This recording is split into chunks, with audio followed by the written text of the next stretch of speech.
right, we're back for Game 2, 2024 Canadian National Golf Croquet Championship. This is at the North Toronto Croquet Club. You see our players in the background. This is a very hot day, so we're just a 5-minute break between Game 1 and Game 2 here. Cooling down, getting ready. So let's take a look at how we got here. So in the quarterfinal, John Richardson played Muhammad Kamal. Unfortunately, we do not have any video from that game, but looks like an exciting one with John winning Game 2 at the hook before taking it 7-5 in Game 3. Adam, that's me, by the way. I'm Adam Barr, the commentator. I played Cecil Creasy in the quarterfinal, and I won that in 7-6 in Game 2, with definitely has to be way up there in terms of my luckiest shots ever. There is video of that, and there's a clip. You can find that on YouTube. Maybe I'll link that in the description. But just an incredibly lucky outcome for me to win that in Game 2. And in the semifinals, John was able to get by Jim Wright in 2. And I played Alan. Alan has moved to Toronto and was the top-ranked player in this event. So that was a big win for me to beat Alan in 3 games. All right. First ball, Game 2. It's a rough Game 1 for me. If you didn't watch it, it was a 7-0 win for John. John Richardson in the all-white, #1 ranked player in Canada. Just strolling up to see what kind of hoop shot yellow has. I think it's interesting. We play a lot of social croquet. We don't take the time to investigate things. We think balls are scoreable, and we get up there and we find out they're on the hoop. But during these important matches, the games tend to be longer. There's definitely more contemplating and ensuring. John's come up even shorter than yellow.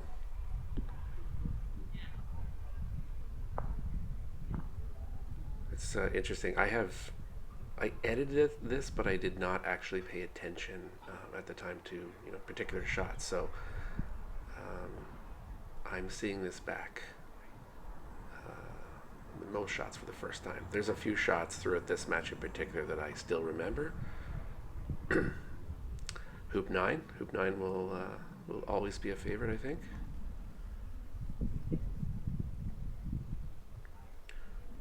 So I think John has to clear here. Red's very good, and yellow's in a very strong position to clear blue very far away.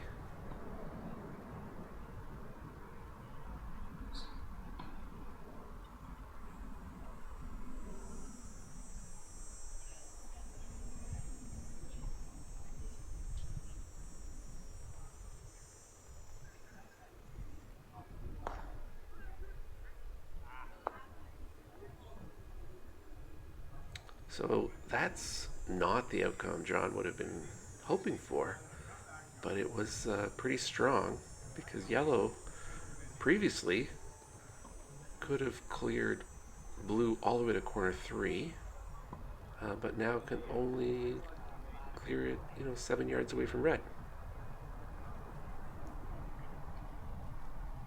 So it looks like I'm lining up the hoop.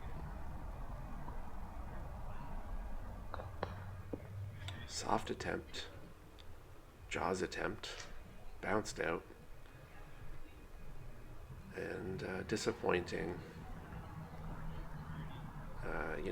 Today, I'm not exactly sure where black is, but probably would have been looking if there was a way to maybe just hide yellow from black, knowing that blue's going to easily clear red.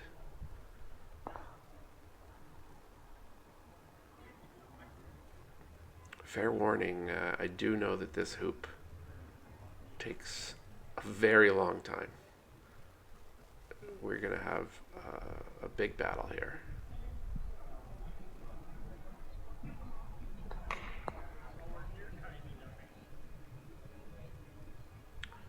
So playing in deep, playing in straight with blue. The idea being that, blue might want to clear red, can only clear red straight to the boundary.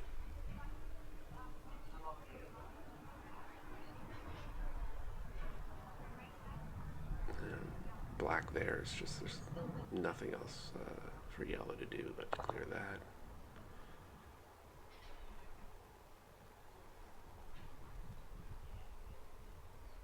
It's a situation where, yellow stop shots black, then blue has nothing to do but stop shot it back. So I don't really mind yellow rolling out a bit.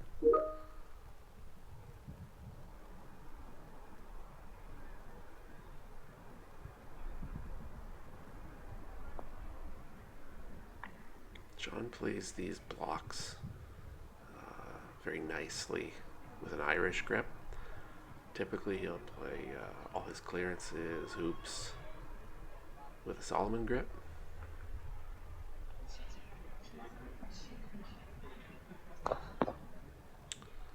Looks like I had the hoop there. It's very aggressive, considering that black is all over yellow. And if he clears yellow a long way away, it's a big pressure shot to hit blue back.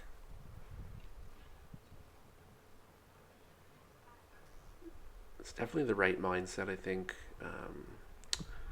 when you perceive yourself to be the weaker player, to be very aggressive. And as I have gotten better, I've struggled to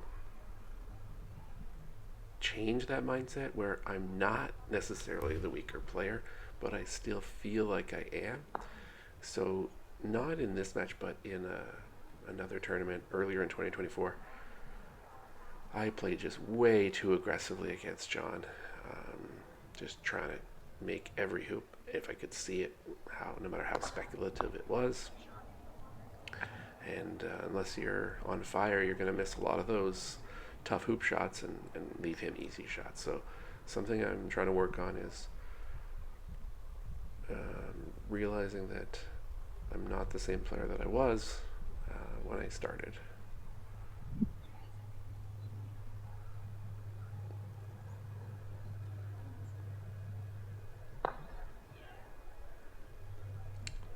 So there's a soft hoop attempt by John. Didn't really have anywhere good to put blue other than through the hoop or in the jaw. But the trouble now is he ends up behind the hoop. So if red can just hide from blue, it would be very strong. But we can see that red is peeking out. John checks that out. He's got to be feeling good about that.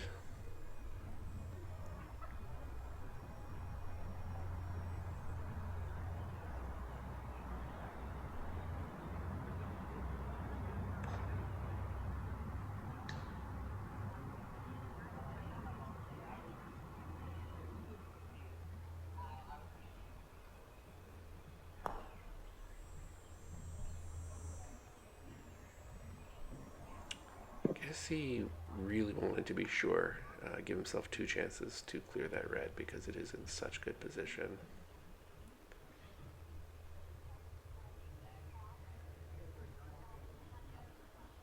I'm wondering what I'm going to do here. I don't remember. It's a very conservative play. Sort of saying, go ahead, John, see if you can just sneak by the wire and clear red, and if you do, you're going to have to hit me with black, from about 7 yards.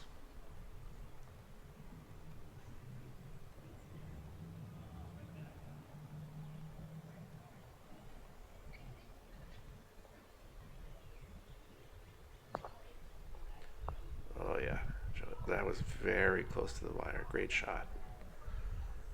Great shot by John. So here, I've tried this angle hoop already, I think in this game, lots in the other game, but I'm playing a little bit more conservative here. Clear blue. knowing that black can clear yellow, potentially a very long way away, so that's very safe play and actually quite a good shot. Probably one of my best clears so far in this match, where I didn't run away. I maintained hoop position while sending blue all the way to the boundary. John played that at a mid pace and managed to just get yellow away from the hoop, and he stayed in the area.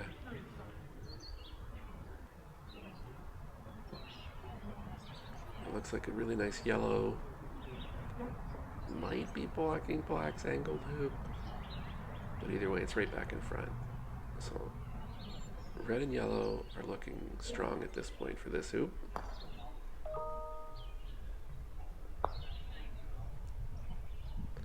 That's a nice hit from John.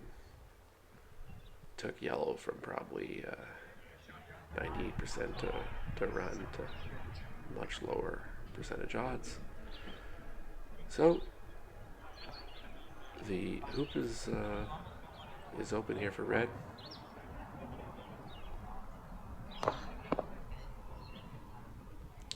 It's another looked like a good hoop shot. Hit a lot of wire to bounce straight out and just spin behind the hoop.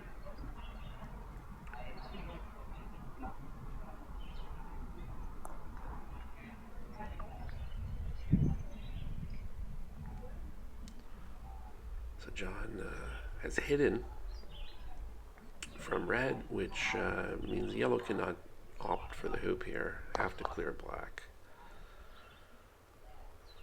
And I've done that and maintained control around the hoop.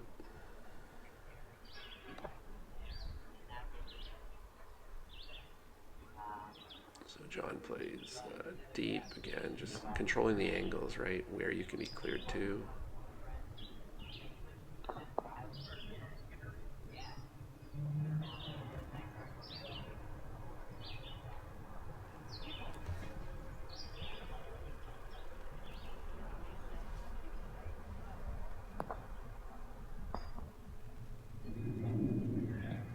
Couldn't see the full shot, but John pushed red away from the hoop, and he's given himself the boundary.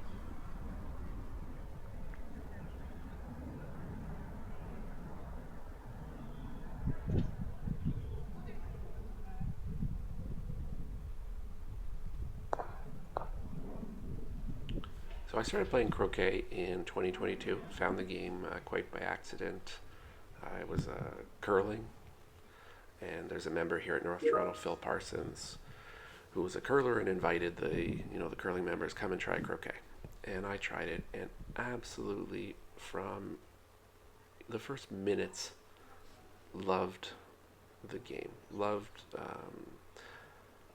the physical challenge, the tactics, and at the beginning I had poor tactics. John runs hoop one from the boundary, great shot.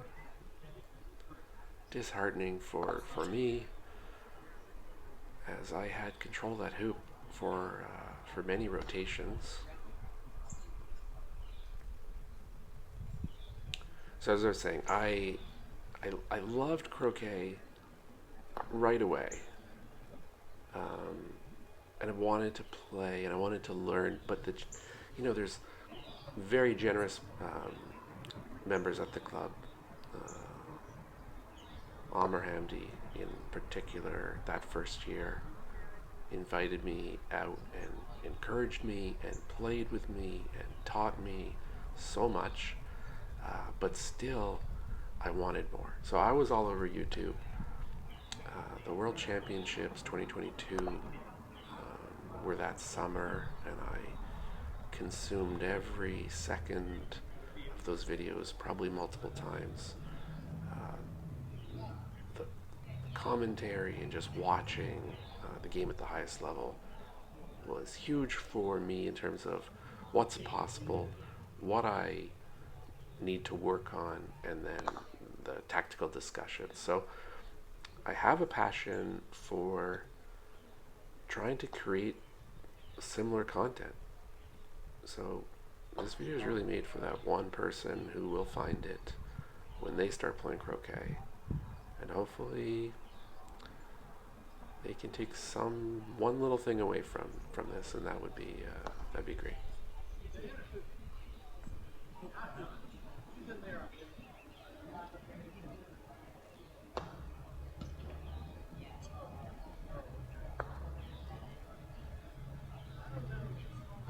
It's hard to tell from the angle if I'm clearing blue or running the hoop here, but we've seen me be aggressive in most instances, so I have to believe this is a hoop shot. And it is. And again, it's so close to being good. You know, hitting full wire, staying right there. Now it looks like I'm in a bad spot, potentially right on that wire.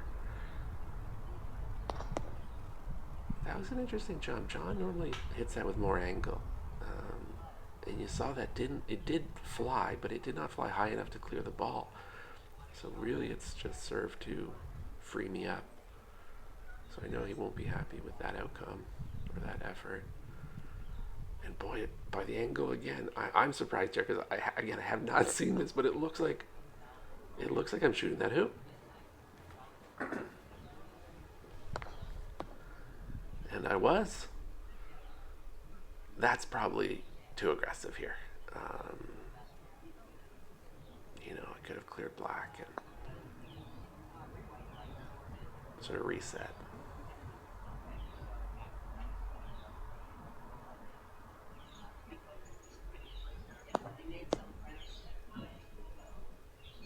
So John played that slowly.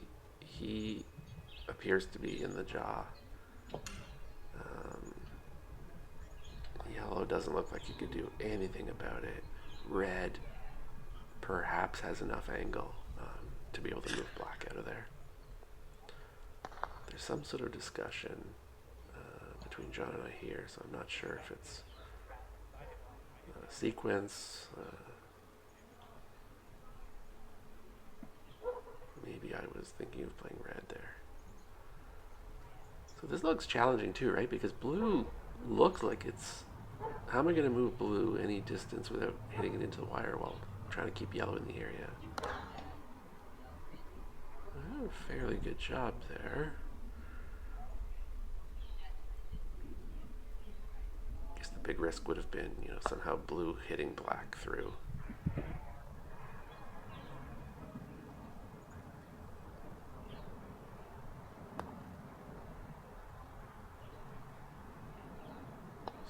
John's got first ball back in front, so, you know, he's got the power. The shot, based on the angle, if I get it out, red is definitely going to move towards hoop 3. And that's exactly what happened. So I just got enough black to get it out of the jaw, but I've left it with a dead straight short attempt. But red has gone in front of hoop 3, so, you know, is John thinking at all? Jaws don't, you know, wants to make black come back, but no, I mean, he's disappointed there, which makes me think he was going for jaw, but the swing looked long enough like he was trying to score it.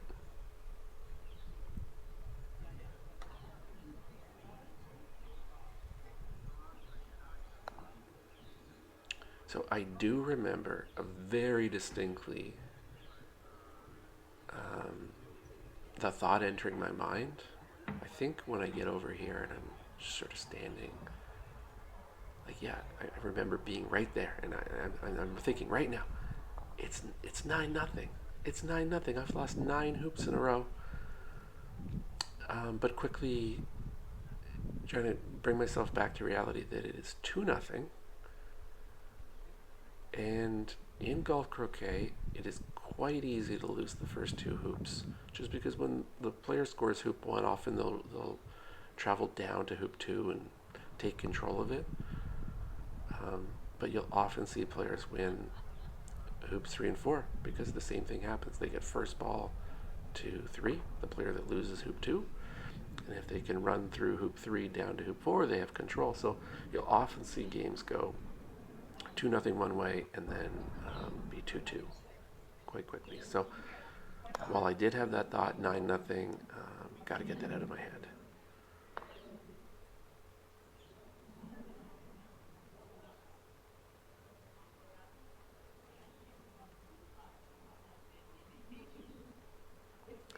John run there. He's very conscientious about being in a player's line, standing statue still, and getting out of the way.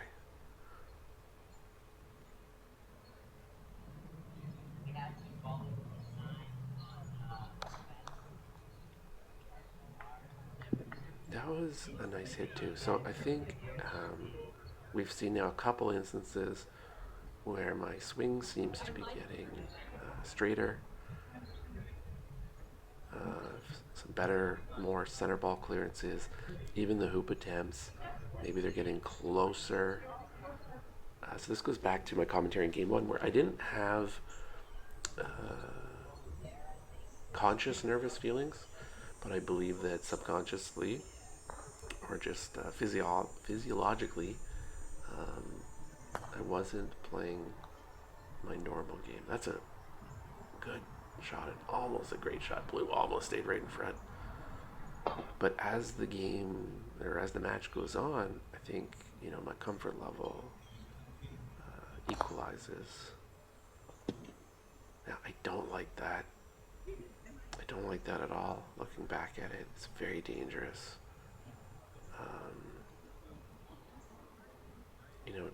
John should have a lot of confidence right now, right? He's won the first game 7-0. He's up 2-0. Why would he think of anything but running this hoop? And I didn't appear to make any effort to, cut him, give him a tougher shot. I've given him a straight hoop shot. And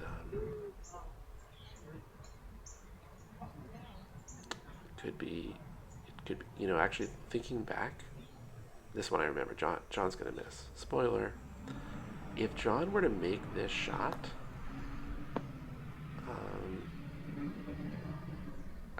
I think that I'm going to lose this game. I think that's right there one of the turning points of the game and possibly the entire match.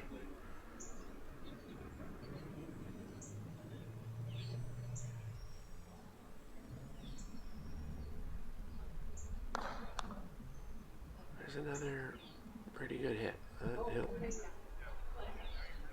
A lot of blue.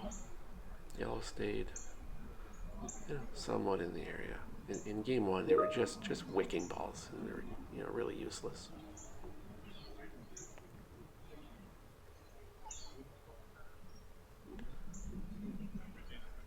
So once we see that Irish grip, we know that's going to be set up, a block.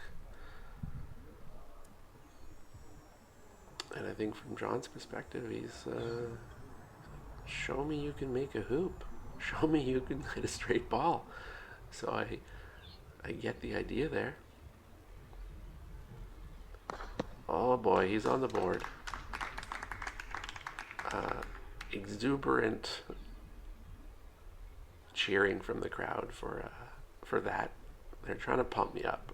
Everyone knew it was 9-0 or 2-0 at that point. But I'm on the board.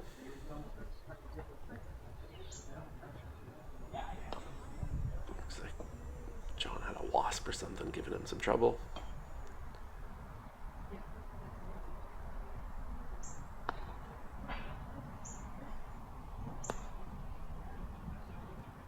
So you see red about halfway down the lawn. That's what I was talking about when you score hoop 3, if you can get down, obviously you'd like to be down even closer, but red's going to have a reasonable chance at clearing John's first ball, which makes yellow then a very dangerous ball for John.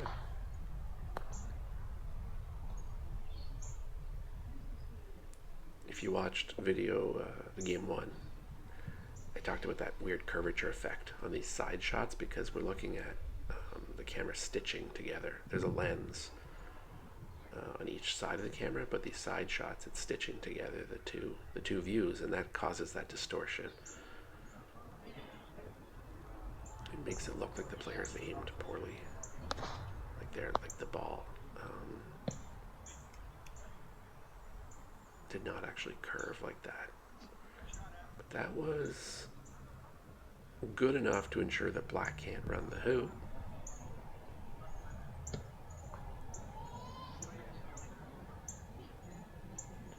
And puts a little pressure on John. I mean, it's what's that? 3 to 4 yards. The yellow's right in front now. And in game 1, John faced no pressure, right? So it's time to start making some better shots and making him have to deliver, making him have to hit and stay. And, you know, there he missed. It's another thing, you know, for beginning players, everybody misses.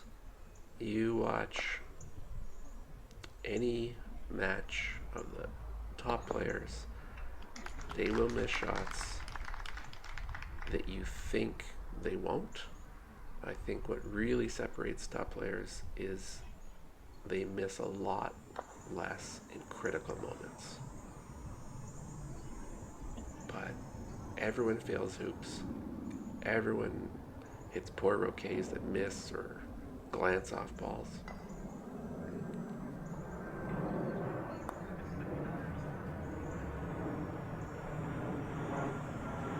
Looks like a really nice blue.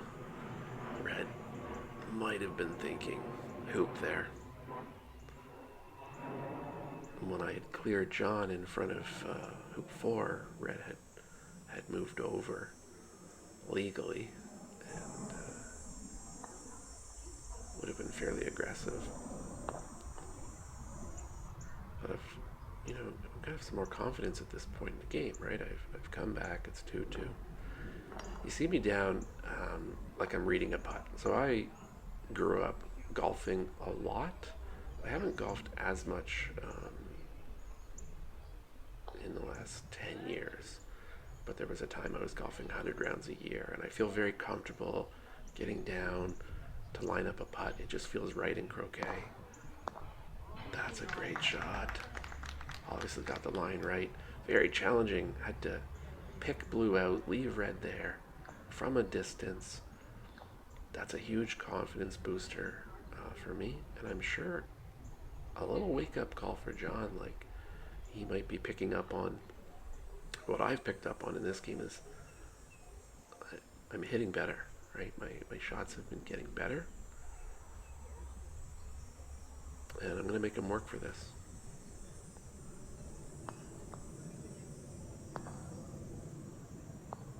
And it's a nice answer back.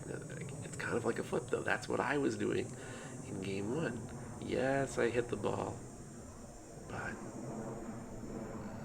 John's just made this shot a little harder, but he's not taking away the opportunity. And it's so interesting with setup shots. If you look at John's black ball that he had played the previous rotation, it's just a little long, which takes the pressure off that red shot, right? If black's right in front, red could still shoot, but it's in the back of his mind, knowing that black would be right there. But red snuck through. Would have liked to travel down further, but from being down 2-0 to being up 3-2, it's definitely a nice turnaround.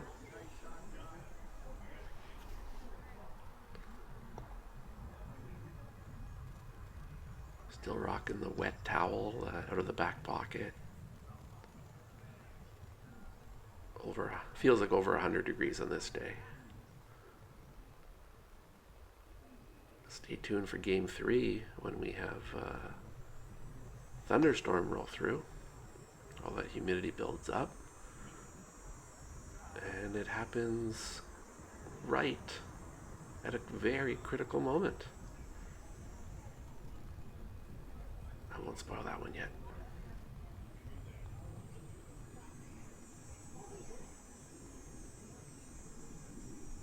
So we saw John's ball come right down in front. So that's a great clearance again. So successive hoops really nice shots. That yellow center balled that black, pushed it away, and maintained control around the hoop.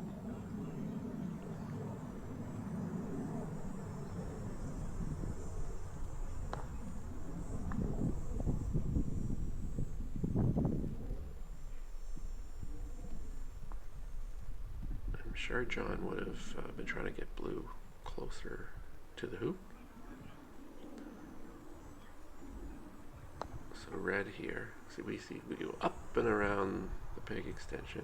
Red also, it's important to get inside of blue, but it needs to be another 4 feet at least closer to the hoop, which also takes angle away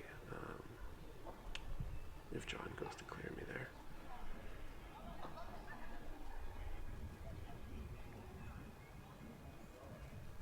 What red would like to be is right in, 3 foot range, sort of that you're not going to miss distance.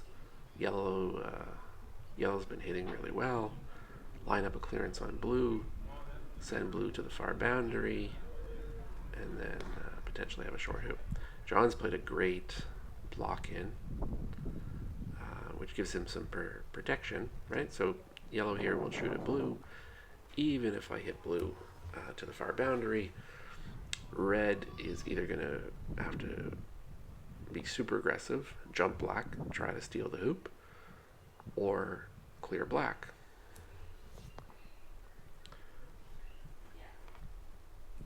That was an unfortunate miss, just after we'd seen many good clearances in a row. Just flew by the right side of blue. So the hoop is flipped on its head here.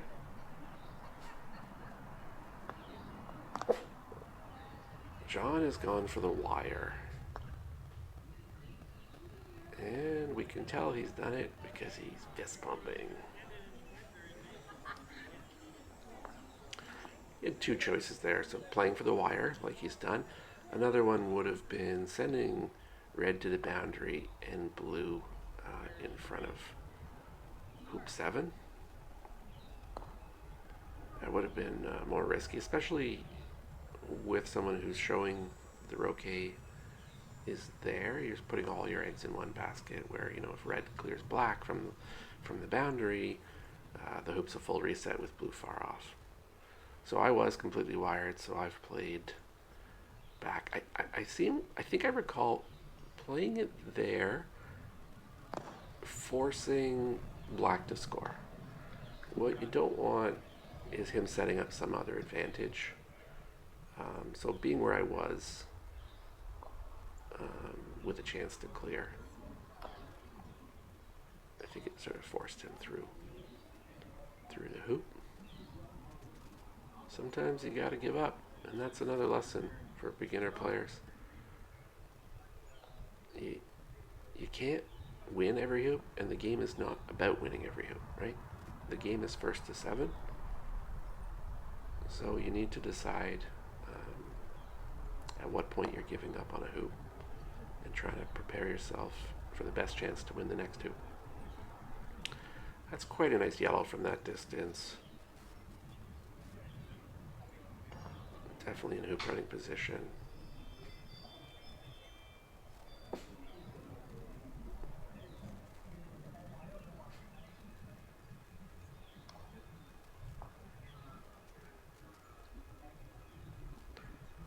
Got that Irish grip, so we know this is a block. And he's come out short of the block, but he appears to be directly in front of the hoop, which would put a lot of pressure on yellow, should yellow decide to shoot it if it's still there.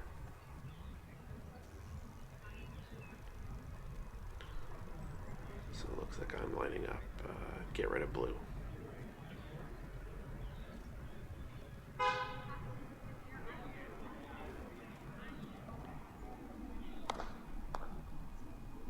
Yeah, another nice, you can tell it's a very, very center ball hit. Red did not roll out very far.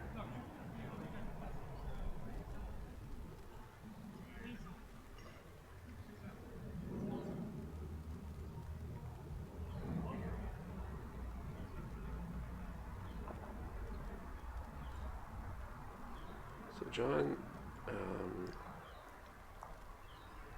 guess he has three main choices, right? He could run this hoop.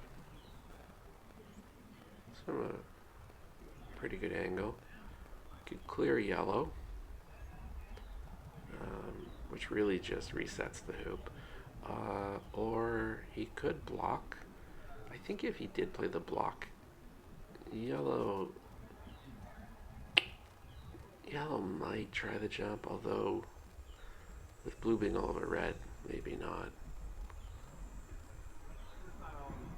Based on the time he's taking in the grip, I think this has to be a hoop shot. It's a slow hoop shot. Looks like he's trying to just guide it through, or maybe end up in the jaws, although jaws would not be strong with yellow there.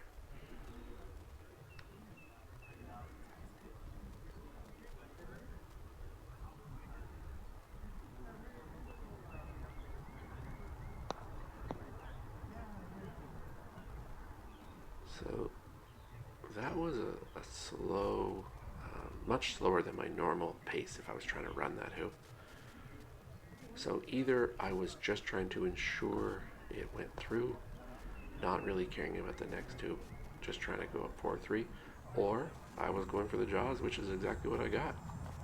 Now here's an interesting situation. So black is red to play. Black follows red. Black has every chance of clearing yellow. Blue can also jump yellow.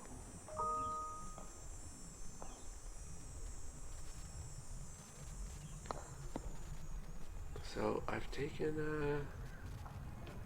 an interesting decision and tried to just push yellow through from a very fine angle. Had to hit it just enough to get it through. Don't want to hit too hard that red rolls away.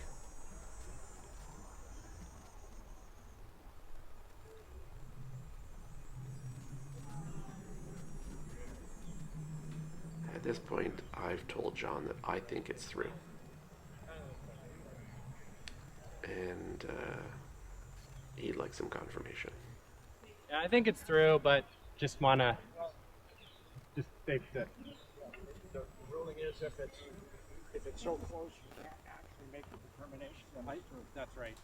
So we will get a referee out.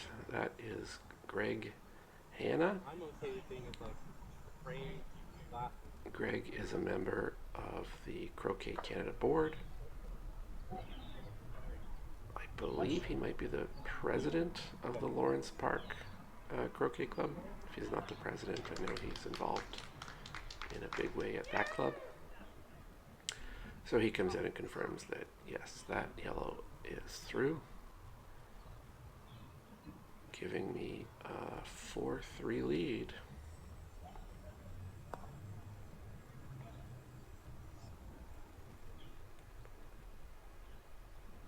Black's come down nicely. Another thing, just thinking about what separates good players from great players, from the top tier players, is how close the setup shots tend to be, right? The great players are coming within 3 feet at a very high consistency, and it puts so much pressure on the opponent. That's a tough break for John. These things happen. His blue is rolled up against the back of black, taking away black's easy hoop attempt. Takes a lot of pressure off this for me. Looks like my yellow went a little too deep. One of the risks in trying to get really close to the hoop. It's a fine line, right? Being too far back, too far forward.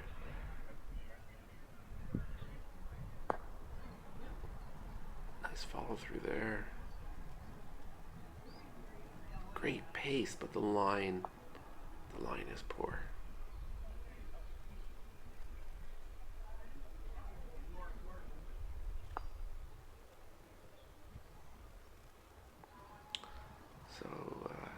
kind of remember the situation. So in the background, you see the baby stroller. That is John's wife and new baby. And my wife's heading over. Leanna is trying to take the baby, I think either for a walk or to the bathroom in the other building, and they're trying to get out that gate. So they're kind of causing a distraction here, which is it's just funny that it's both of our wives. So it's neither of us can be upset. I think we're both looking over, what's going on. Are they okay?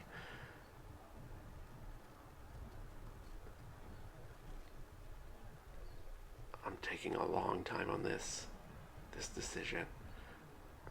These are Oakley Woods Championship hoops. They are stainless steel hoops with large fins that go down into the ground. They're not very receptive to the little angle jump shot. The quadway hoop, which is, internationally known and respected as a tough hoop, I find I can make this little angle jump much easier. So I know this in my mind that I want to jump through the hoop. I want to just score it, but the chances of bouncing out are so high, and I don't love that option. But what do I do if I clear black? At this point, I'm just trying to win hoops. I think I've really shifted my mind focus. So I think my decision here was go into the jaw.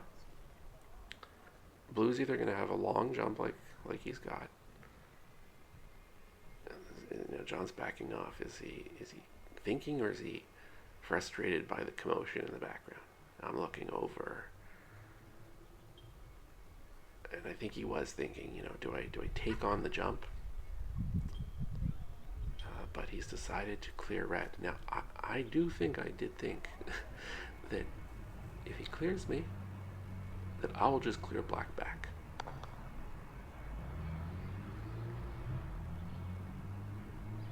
So this is a pretty pivotal moment here.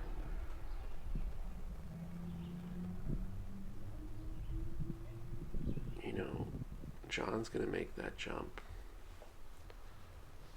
probably 75% of the time.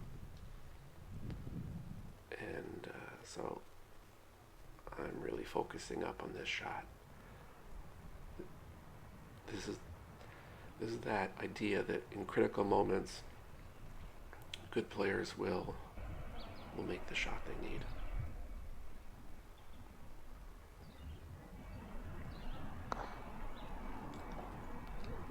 So a nice hit would have been great to hit black on the other side, taking away any possibility of a jump.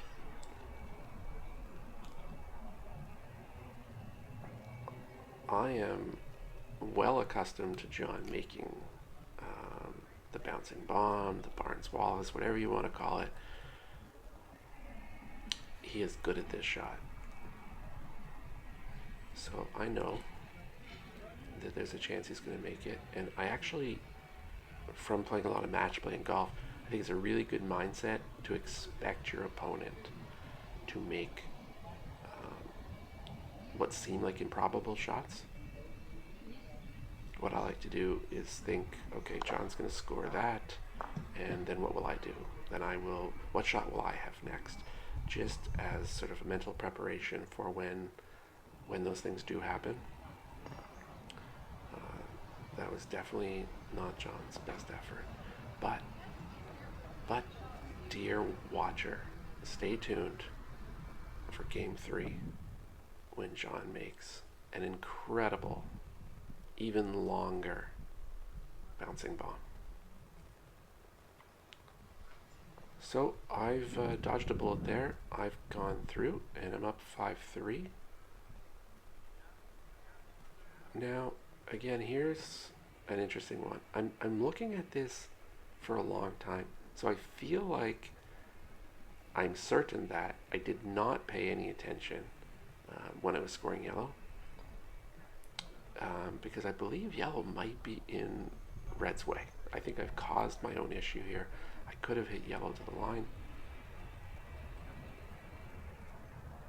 So I think I'm going for promotion here because it's in the way, and black is. I can't actually tell if that's black or blue. Because it was so good, I was trying to get my ball over there. But promotion did not work out well. But take note where red went out. It hit the halfway peg between hoops 4 and 5. You can see the peg's bent a bit. That's where it hit. It's a good thing that it hit the peg because neither of us marked it in. So John's got 2 in front. And gotta clear blue, which I've done. Shooting towards the corner, generally hit those with pace, and because your ball can only get off the lawn, and getting off the lawn is actually quite important in many instances. So I told John where it hit. He's put my ball in place. Early on in this commentary, I alluded to hoop 9 and one of my favorite shots. So John is attempting a block, and he's got 2 balls in front, and I'm up 5-3, feeling good, and this is me lining up that hoop. And I remember feeling very confident and maybe even thinking, let's give these people a show. I wanted this hoop. And just a great shot. And there's my first fist pump. And just, that's gone through with authority, well down. And gone up 6-3. So there's another little nugget is when you're down in a hoop, when your opponent is 2 in front and your balls are not nearby, you're going to need many consecutive hits before you get another hoop shot. So you have to at some point take on lower percentage chances.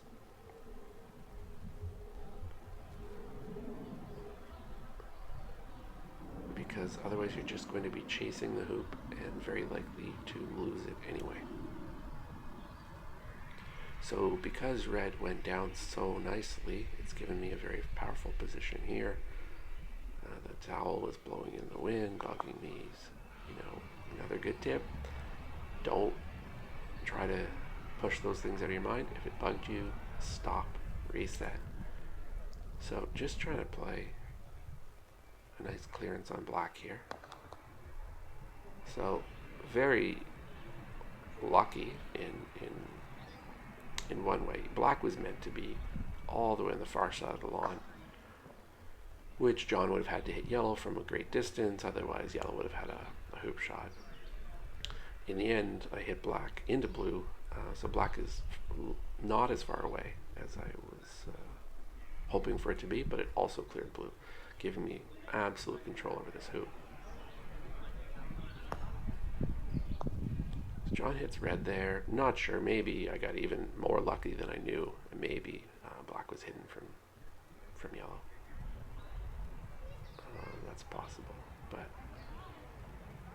these are the hoop shots you love, with absolutely no opponent ball anywhere in the area.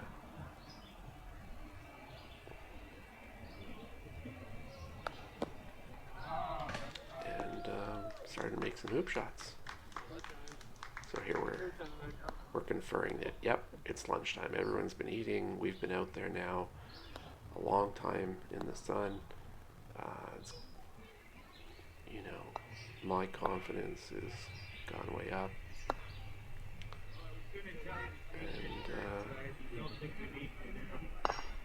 And a really nice bounce back after losing 7-0.